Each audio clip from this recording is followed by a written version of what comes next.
चिन्तासन्तानहन्तारो यत्पादाम्बुजरेण वः स्वीयानां तान्निजाचार्यान् प्रणमामि मुहुर्मुहुः। यदनुग्रहतो जन्तुः सर्वदुःखातिगो भवेत् तमहं सर्वदा वन्दे श्रीमद्वल्लभनन्दनम्। अज्ञानतिमिरान्धस्य ज्ञानाञ्जनशलाकया चक्षुरुन्मीलितं येन तस्मै श्रीगुरवे नमः। नमामि हृदये शेषे लीलाक्षीराब्धिशायिनम् लक्ष्मीसहस्रलीलाभिः सेव्यमानं कलानिधिम्। चतुर्भिश्च चतुर्भिश्च चतुर्भिश्च त्रिभिस्तथा षड्भिर्विराजते योऽसौ पञ्चधा हृदये मम।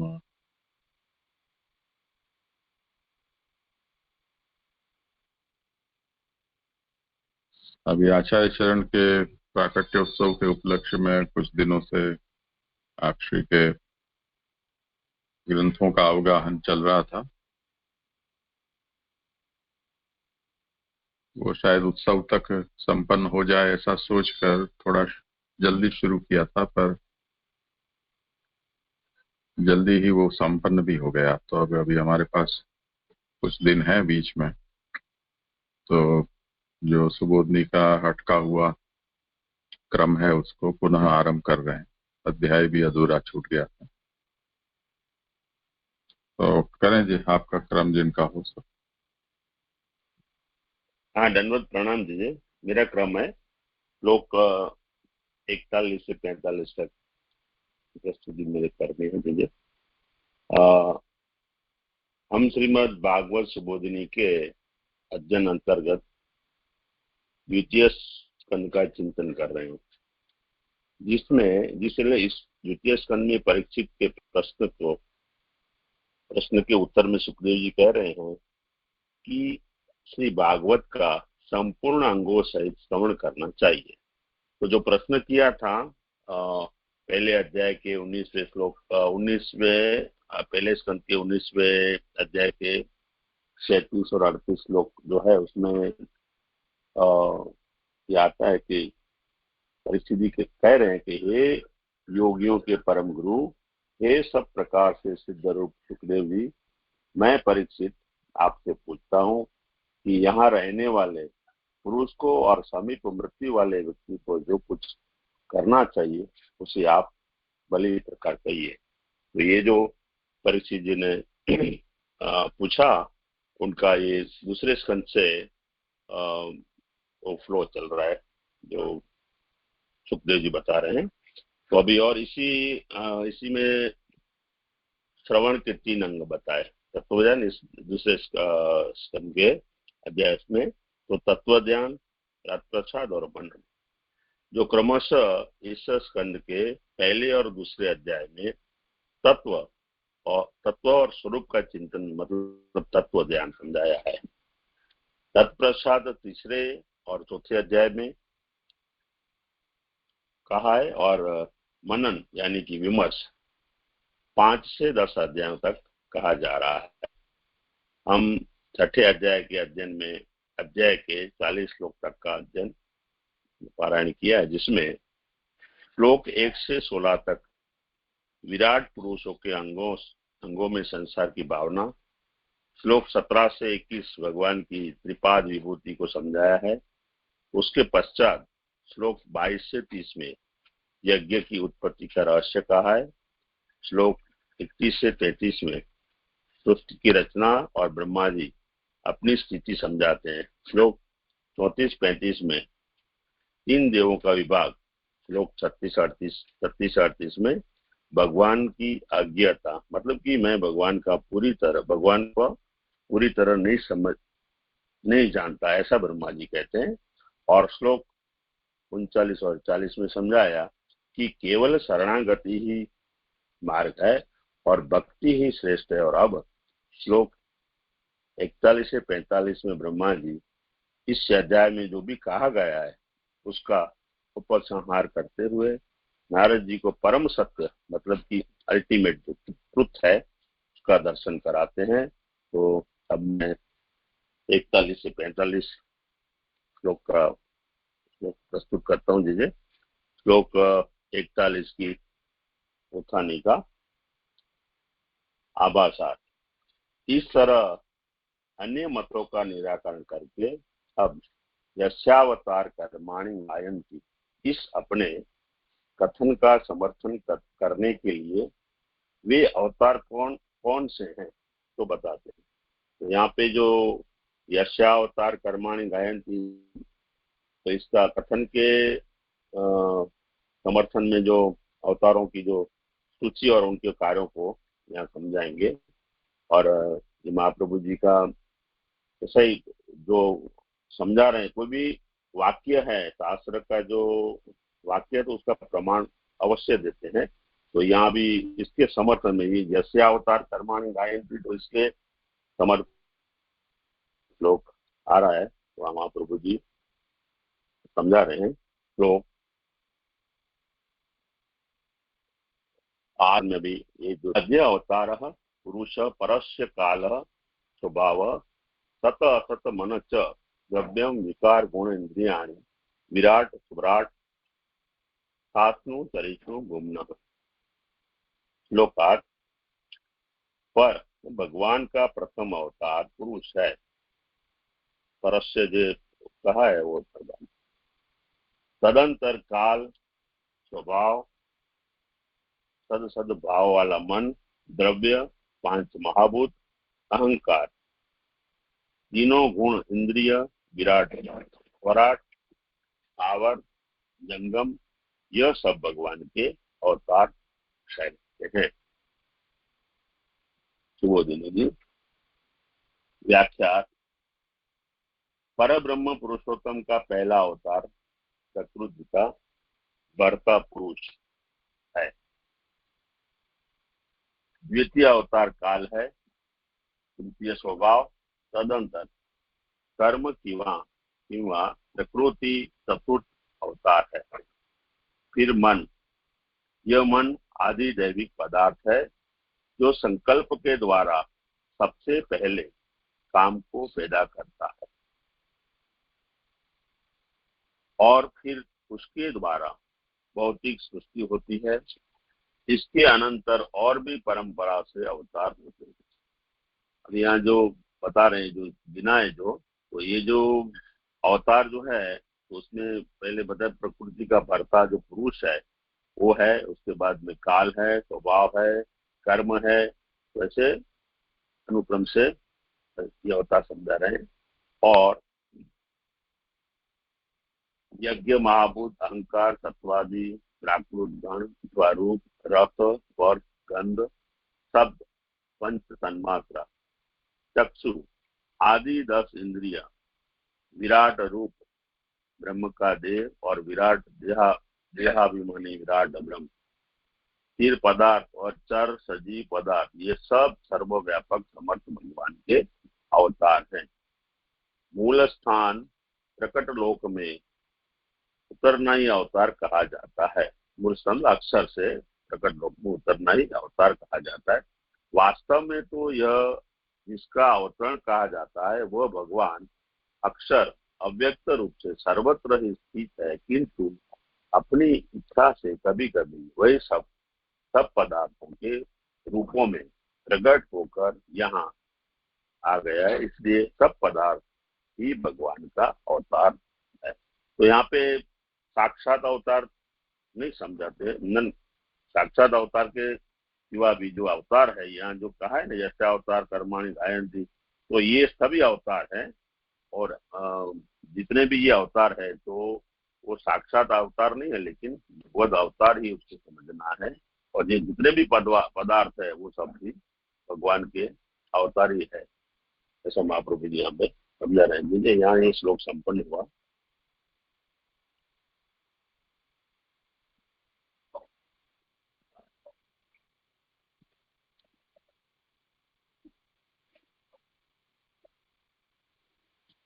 हाँ जय जय दंडवत प्रणाम। हाँ बोले। यहाँ स्वराट से क्या लेना चाहिए? विराट का अभिमानी जो है वो स्वराट। जैसे हमारा जो शरीर है वो देह हुआ और देह का अभिमानी हमारा आत्मा, उस तरह से जो विराट है वो ब्रह्मांड देह कहा जाता है, और उसका अभिमानी जो है वो स्वराट। हाँ जी, हाँ जी, दंडवत। दंडवत। हाँ जी जी, दंडवत सना। देखिए यहाँ हम जनरली जो देखते हैं कि काल, कर्म, स्वभाव, प्रकृति और पुरुष, तो ये पांच हम देखते हैं। तो यहाँ कर्म और प्रकृति को ना और मन को अलग, देखिए ये थोड़ा। हाँ, क्या कर्म प्रकृति, सो क्या देखिए हम जो देखते हैं ना उसमें काल, कर्म, स्वभाव, प्रकृति और पुरुष, ये पांच फैसेट है ना। हाँ, तो यहाँ प्रकृति और कर्म को एक ही गिना ना,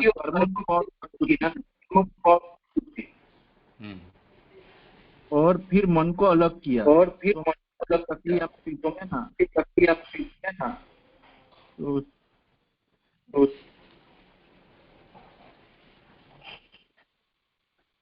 तो प्रश्न क्या है?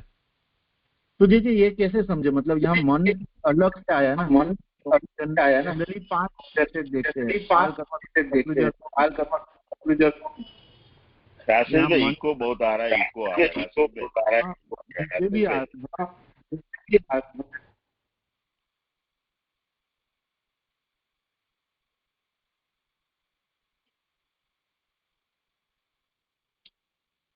मूल में जो सदसत पद का प्रयोग किया है उसका क्या अर्थ है, वो महाप्रभु कहते हैं कि यहाँ आद्योवतार में पुरुष, काल और स्वभाव, ये तो कंठोक्त यहाँ लिखे गए हैं।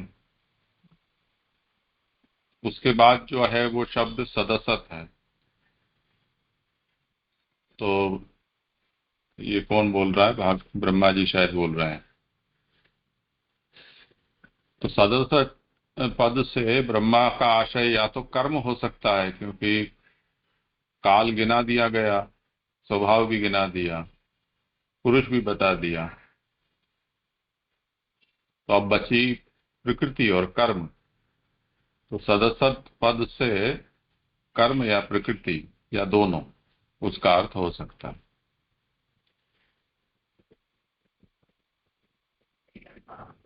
अच्छा, तो मन एक अलग है, वो तो है ही ना, आदि देवी को तो कह दिया नहीं। जी जी जी। तो जी यहाँ के रेफरेंस में ही ऐसा देखना। हाँ, ब्रह्मा ने इसी तरह गिना है, तो उसके ये अर्थ हो सकते हैं। जी जी जी, हम कह सकते हैं। जी जी।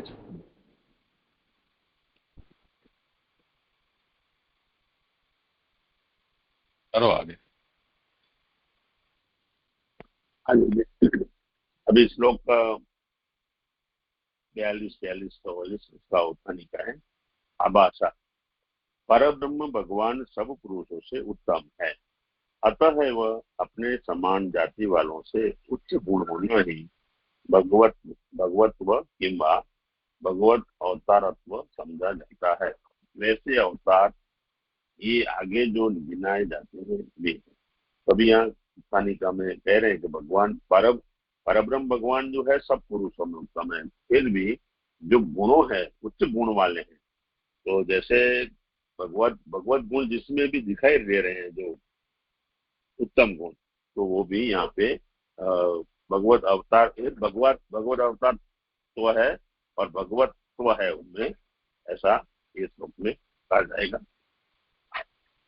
श्लोक, अहम भवो यज्ञ इमे प्रजेशा दक्षादयो ये भगवदादयस्य भूलोकपाला भुवर्लोकपाला स्वलोकपाला सललोकपाला गंधर्व विद्याधर चारणेशा ये रक्षो रघनागनाथा ये वा ऋषीणाम ऋषभा पितॄणाम दैत्येन्द्र सिद्धेश्वर दानवेन्द्रा अन्ये च ये प्रेत पिशाच भूत कुष्मांड आदयो मृग पक्षे अधीशा यत किंच लोके भगवन महस्वदोज सहस्व बलवत समावत श्री हृद बुद्ध्यात्म अद्भुत भूतारणम तत्वम परम रूप वद स्वरूपम।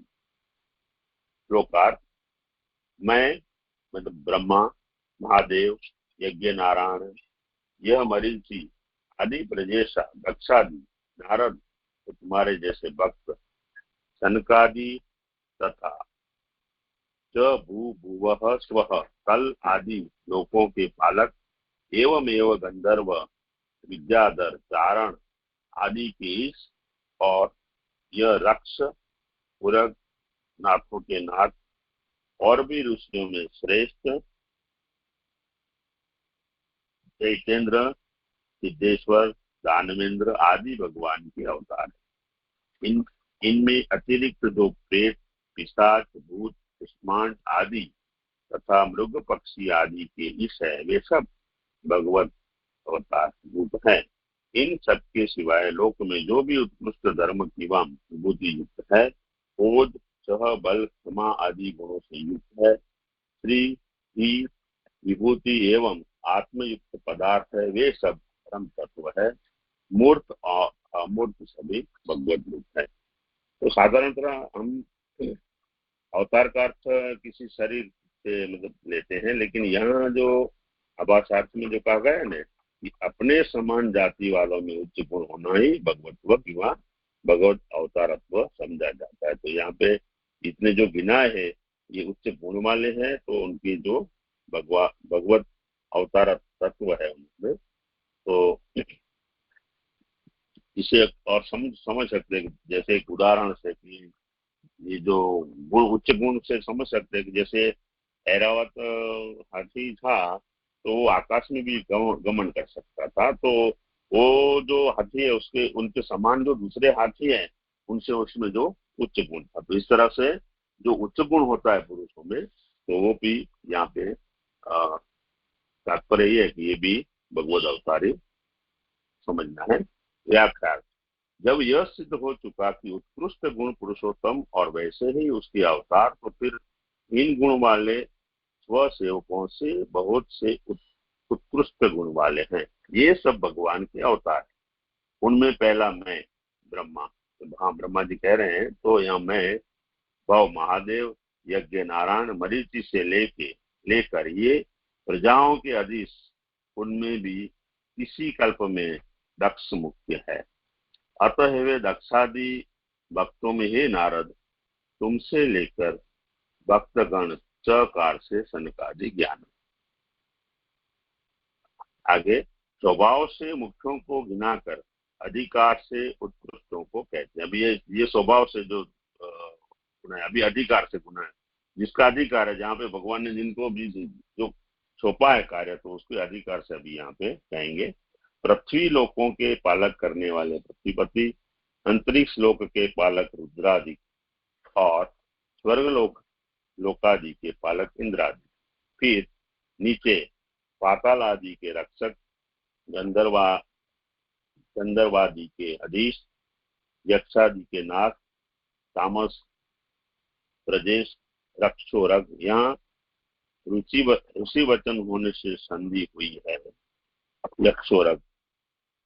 तो ये धीरे मेरे को पढ़ा नहीं स्फोट हो रहा है। यक्षोरग यहाँ ऋषि वचन होने से संधि हुई है, फिर आप समझाइएगा। देखिए, गंधर्व आदि राजस जीव है, यक्षादि तामस जीव है, और ऋषि श्रेष्ठ सात्विक है, पितर लोग मिश्रित है, चैतेंद्र राजस है, सिद्धेश्वर सात्विक है, और दानवेंद्र तामस है। तो जो यहाँ गुणों की जो चल रही है कि जो गुण है, तो इसमें गुणों का भी विभाग करके समझा रहे हैं प्रभु जी के। इस तरह से जो गुणों के वश ये जो एक विभाग बन रहा है। अब तामसों को गिनाते हैं। प्रेत, पिशाच, भूत, कुष्मांड, चादस, मृग और पक्षियों के अधीश लोग तामस है। इनके स्वरूपों का निरूपण तृतीय स्कंध में कहेंगे।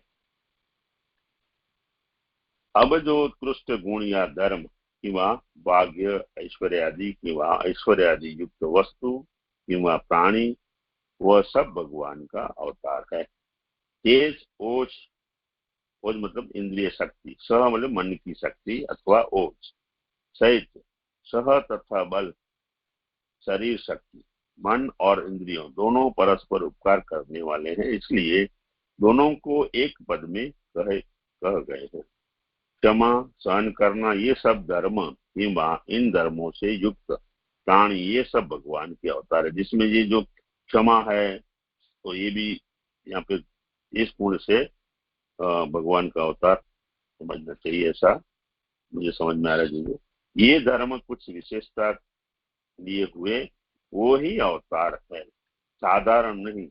श्री माने शोभा, श्री माने लज्जा, विबुद्धि माने लक्ष्मी, आत्मा बुद्धि।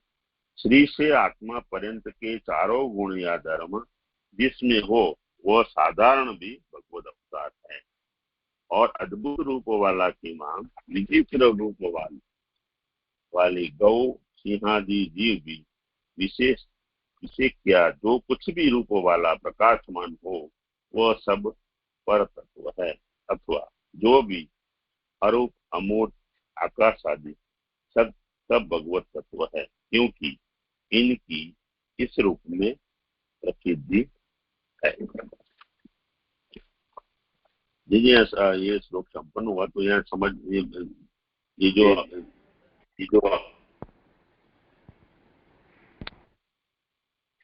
हाँ बोले।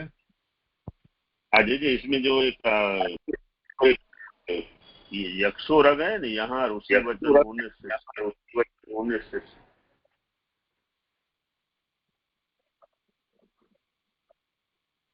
नहीं, उरग और यक्ष दो गिनाए हैं, उनकी संधि यक्षौरग होनी चाहिए, उसकी जगह यक्षोरग क्यों की है?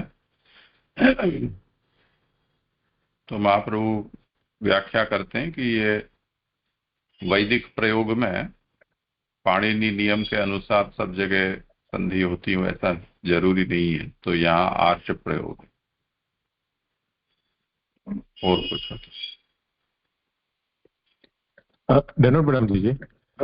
जी वहीं पे आगे ये आ रहा है कि दैत्येंद्र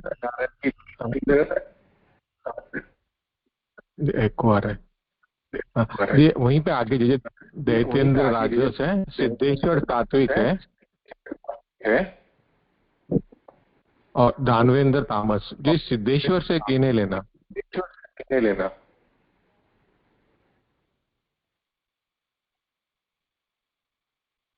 सिद्धगण होते हैं देवताओं।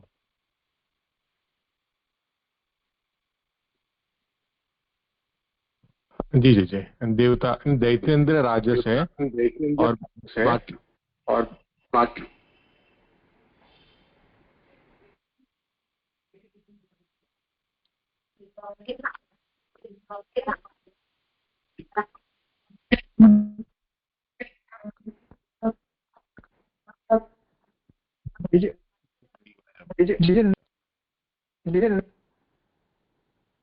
हाँ बोलिए, क्या कह रहे हो? एक और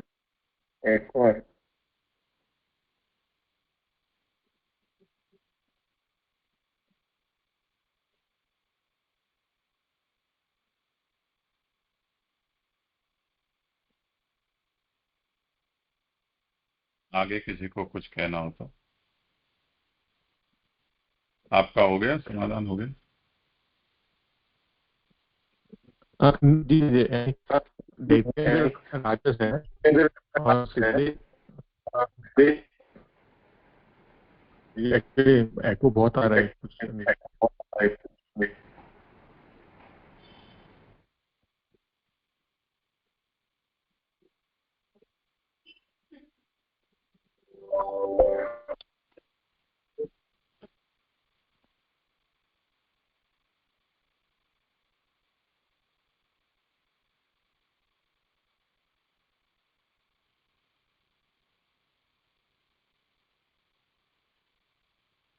देवताओं के प्रकार में सिद्ध भी एक देवता का प्रकार है।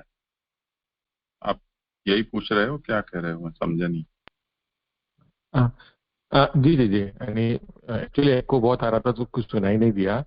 तो यानी दैत्येंद्र यानी ओके, राजस है सिद्धेश्वर सात्विक, यानी देवगण वगैरह उन्हें सिद्धेश्वर में लेना, ऐसे ही आपने कहा नहीं दीजिए। हाँ, सब अवतार ही जी गिना जी रहे हैं, उनमें से जो सिद्ध देवता है वो सात्विक कक्षा में गिनाए। हाँ, जी जी जी, स्पष्ट हुआ। धन्यवाद प्रणाम जी।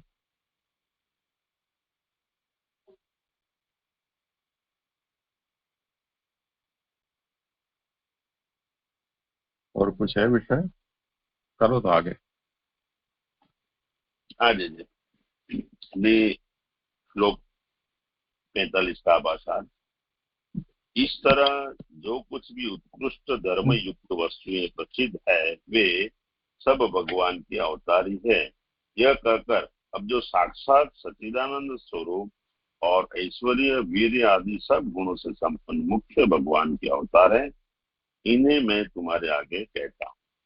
अब यहाँ ब्रह्मा जी ये अपनी जो आगे की जो है उसका उपसंहार करते हुए कहे उनको बता रहे हैं कि अब तक जो श्रेष्ठ धर्मयुक्त वस्तुएं जो थी वो सब भगवान के अवतार है, लेकिन अभी आगे जो है साक्षात सच्चिदानंद रूप भगवान के मुख्य अवतार सुनाएंगे। तो इसके लिए यहाँ जो उपसंहार करते हुए कह रहे हैं अभी जो मुख्य जो है भगवान के अवतार आगे में अगले मतलब अध्याय से आएगा, तो वो कह रहे हैं। श्लोक।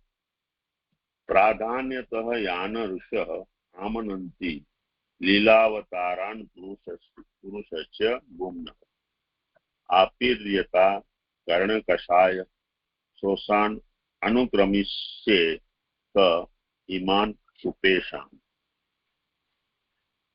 श्लोकार्थ। हे ऋषि, जो भगवान के अवतारों को लोग प्राधान्य देते हैं वे अवतार भूमा अंतर्यामी रूप द्वितीय ध्यान में कहे हुए हैं, उनके अवतार कहलाते हैं। उन सुंदर अवतारों को क्रमशः मैं कहूंगा। वे कान के मेल को नाश करने वाले हैं, उनका तुम कर्ण कान द्वारा पान करो। व्याख्या। हे नारद, जो भूमा पुरुष के लीलावतार है उनके सुंदर चरित्रों को मैं कहता हूँ, तो सुनिए। नारद को ऋषि शब्द से जो संबोधन किया उससे नारद जी को ही ऐसे भगवत चरित्रों का श्रवण करने का अधिकार है, यह स्पष्ट होता है। आगे। यद्यपि भगवत रूपा सृष्टि में सभी पदार्थ भगवान के अवतार रूप है, यह मुख्य पक्ष है, तथापि इन पदार्थों को लोक में अवतार रूप से प्रसिद्ध नहीं है। इसलिए जिनको लोग अवतार रूप में समझ रहे हैं और जिन्हें मुख्य अवतार कहते हैं उनका वास्तव में लीलावतार नाम है। ये लीलावतार किसके हैं, यह प्रश्न यदि किया जाए तो कहना होगा कि जिस भूमा पुरुष का जीवतीय ध्यान केचित स्वदेहांत में वर्णन किया है और ब्रह्मांड से अधिक पुरुष कहा गया है, इसके ये सब अवतार है। तो ये जो द्वितीय ध्यान केचित के जहाँ ये जो अवतरण मुझे स्फूर्त हो रहा है, तो पहले इसका पारायण कर लेता हूँ। देह, जीव और अंतर्यामी ये तीनों पदार्थ सत्य चित आनंद रूप है। उनमें से सत्चित रूप देह जीव रूप अवतारों का क्रम से पूर्व में निरूपण कर चुके हैं।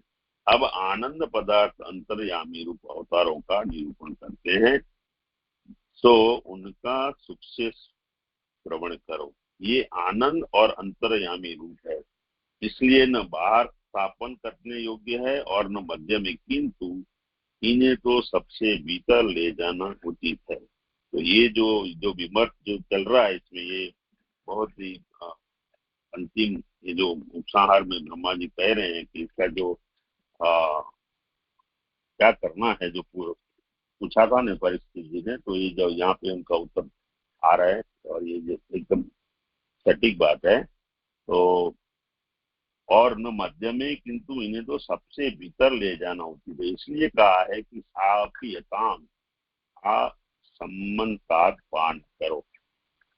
इनके श्रवण करने का फल विशेष रूप से कहते हैं कि कर्ण कषाय होता, कानों के पापों को दूर करने वाला चरित्र है। तो ये जो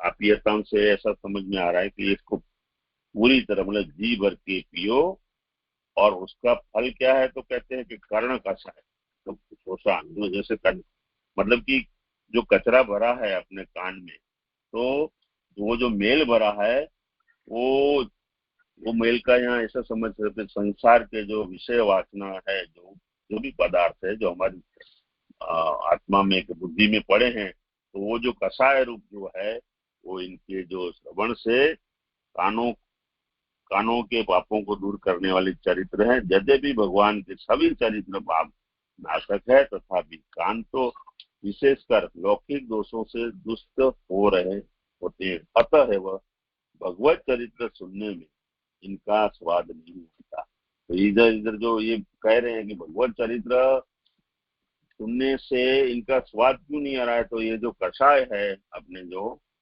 तो कषाय की वो अंतराय बनते हैं। इसके भगवत चरित्र सुनने का जो जो मधुर जो स्वाद है वो कभी इस वजह से नहीं आता है। ऐसी अवस्था में यह विशेष चरित्र कानों की मलिनता दूर करने वाले हैं, अतः वह इनके श्रवण करने पर तब ही भगवत चरित्रों के सुनने में रुचि पैदा हो जाएगी, और इसलिए मैं इनका अनुक्रम से निरूपण करूंगा। तो ये जो बहुत ही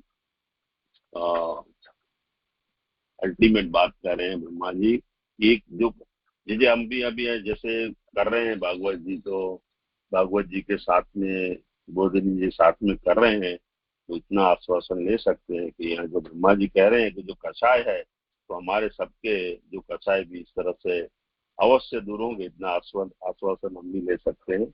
और ये बहुत उत्तम यहाँ पे जो वचन है ऐसा लग रहा है ब्रह्मा जी का, तुम ही इसके श्रवण करने के अधिकारी हो, इसलिए तुमसे ही कहता हूँ।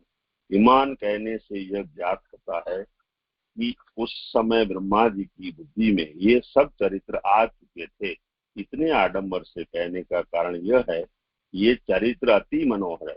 यद्यपि भगवत चरित्रों का ही निरूपण चल रहा था, फिर पुनः कहने की प्रतिज्ञा, क्योंकि यह प्रश्न हो सकता है, पर विशेष होने से इनको दूसरे ही क्रम से कहना पड़ेगा, इसलिए कथन की प्रतिज्ञा की है। तो यहाँ भी अवतारों की बात चल रही थी, तो फिर इसकी पुनरावृत्ति क्यों होगी? तो ये जो कह रहे हैं कि अभी जो सच्चिदानंद स्वरूप जो है भगवान का, वो जो स्वरूप कैसा है वो सब बताएंगे। इसके लिए फिर से ये जो उपसंहार में इनको ब्रह्मा जी है इनको तैयार कर रहे हैं। अभी जो आगे का जो आएगा अध्याय में जो निरूपण भगवान का, तो अंतरयामी का जो कथा है, तो वो सुनने के लिए उनको अच्छी तरह से प्रेरित कर रहे हैं।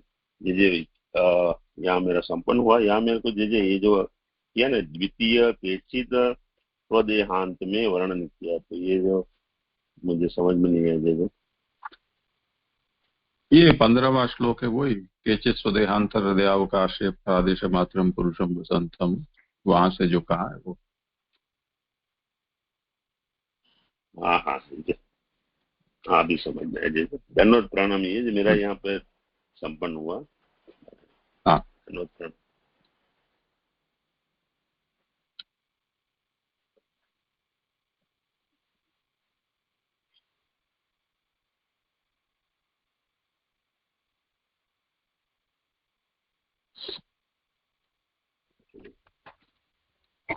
जीजे धन्यवाद प्रणाम। जीजे यहाँ से मेरा क्रम है अध्याय 7 से।